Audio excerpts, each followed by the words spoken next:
Merci de m'avoir. Bonjour à tous et à toutes. Merci Carole, Valérie, Didier de m'avoir participé à ce webinaire dynamique, fort intéressant. Aujourd'hui, je vais vous parler d'une méthode de recherche que je développe depuis 2016 avec les communautés locales. Elle s'intitule l'atelier de dialogue local, une méthode pour décoloniser les savoirs en promotion de la santé des femmes et des enfants. Alors, quelles sont les bases de cette méthode?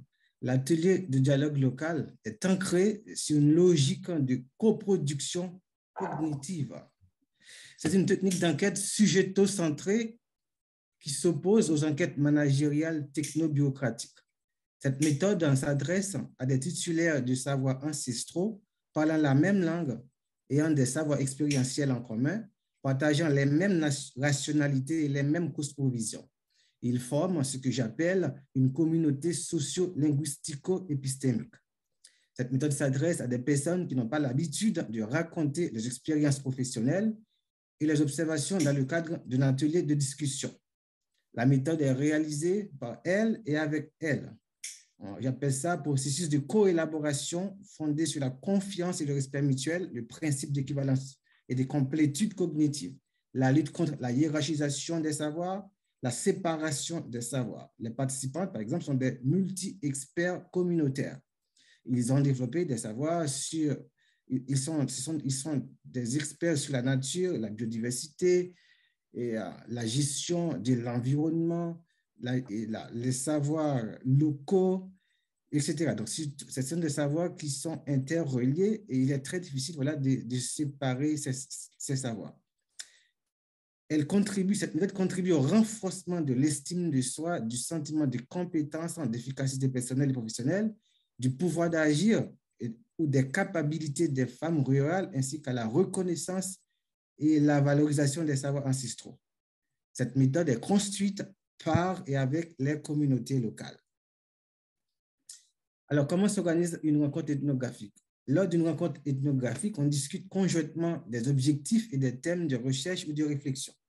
Par exemple, on peut discuter de l'accouchement, de la spiritualité, de l'allaitement, de la nature, de la conservation, de l'environnement, etc. Il n'y a pas d'objectif prédéterminé ni d'idée préconçue. Les participantes sont considérées comme des savantes ou bien des illettrées savantes. Quels sont les objectifs principaux? Donc, l'objectif principal de cette enquête est de collecter des savoirs développés par les matrones, par exemple, pour prendre soin des femmes et des enfants de leur communauté. Lors d'un atelier, on peut réaliser des entretiens individuels et des entretiens collectifs. L'objectif est également de réaliser un entretien multiphonique sur des thèmes multiples, comme l'allaitement, l'accouchement à domicile, les soins maternels-infantiles, le maternage. Un entretien multiphonique est un entretien où plusieurs voix s'alternent, se recoupent, se joignent, se complètent, etc. Il peut être comparé à un nid à la fabrication duquel chaque participante apporte son savoir complexe. Alors, cette méthode permet de réduire les processus de destruction de savoirs locaux et qui peuvent être subsumés sous les notions suivantes. La notion d'auto-épistémicité, c'est-à-dire qui renvoie au fait que des savoirs locaux disparaissent tout seuls, faute d'être valorisés et utilisés par les acteurs, notamment les jeunes. L'endo-épistémicide, dans plusieurs titulaires de savoirs ancestraux comme les matrones d'Haïti cessent d'utiliser certains savoirs locaux. Exo-épistémicide, les interventions occidentalo-centrées font disparaître à grande vitesse, de manière consciente et inconsciente, de nombreux savoirs et savoir-faire locaux qui étaient jusque-là efficaces. Technocide, cette notion renvoie à la destruction des savoirs techniques et des objets. Il y a des exemples, alors il faut poser des questions si vous voulez que je vous donne des exemples concrets.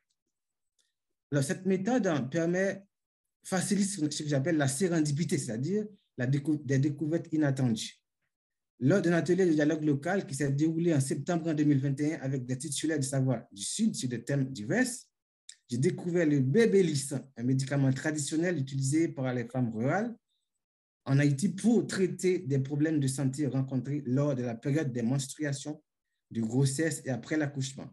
Les propriétés multiples de ce médicament féminin, propriétés purificatrices réparatrices, amplificatrices, menstruogènes, régénératrices, tout ce que vous voulez, en font un produit d'une importance inestimable dans les communautés rurales, peu ou non biomédicalisées.